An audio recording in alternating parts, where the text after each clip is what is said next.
Well, I'm going to roll the dice on some low-cost handguards for my Himalayan. I got these on Amazon for 20 bucks.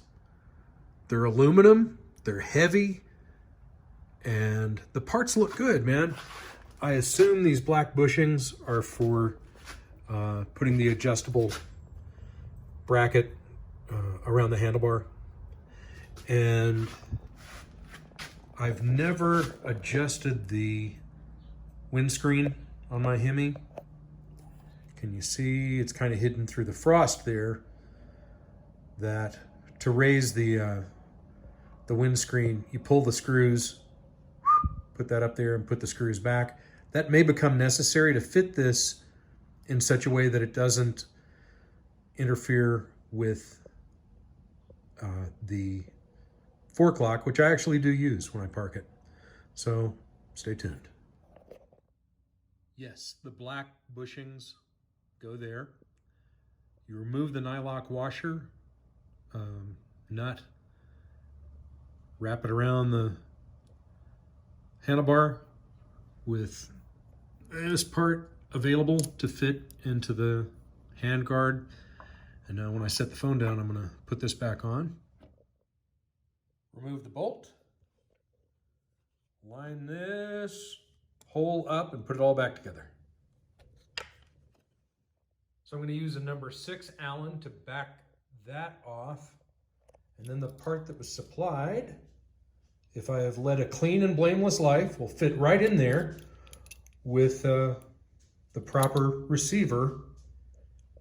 Even though it's not the same size Allen, I'll cross that bridge when I get to it. And then, of course, the other end of this, which I left loose enough so that we can wiggle it around, will fit on the bar end there and anchor it on the outside end. When you back it off, this is the part that comes off. And this pulls right out.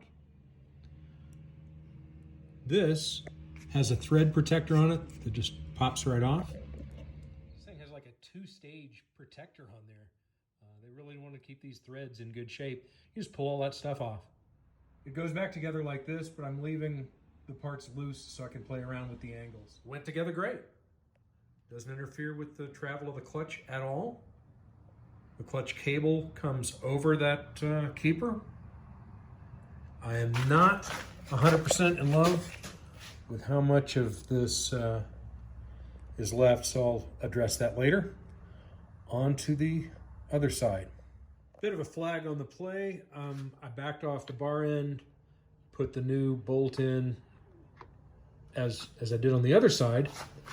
But what's going to be an issue is how I negotiate the handlebar bracket feeding through that with that in the way.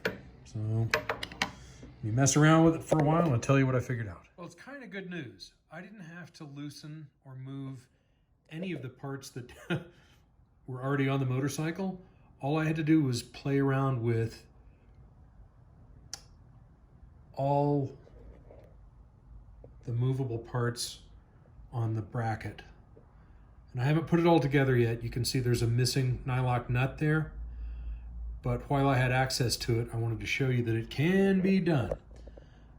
And then what I'll do is I'll get this held up in place. Get that nut down, and I think we're good to go. Maybe. Okay, we had a spot of bother that required some redoing. I want to warn you about those black bushings.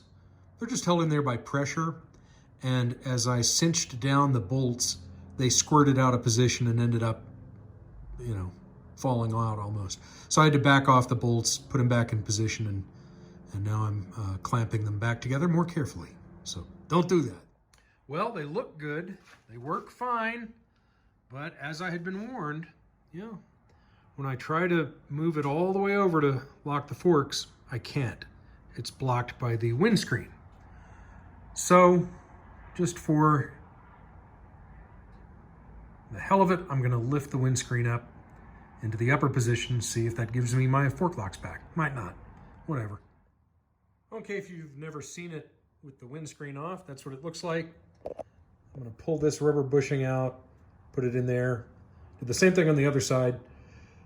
Put the 4 screws back in and see if my fork lock function returns. I would have lost that bet.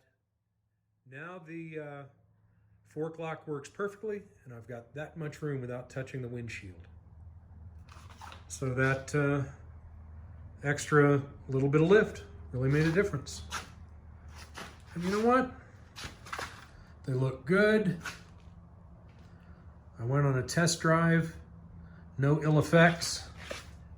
$20, free labor, because I did it.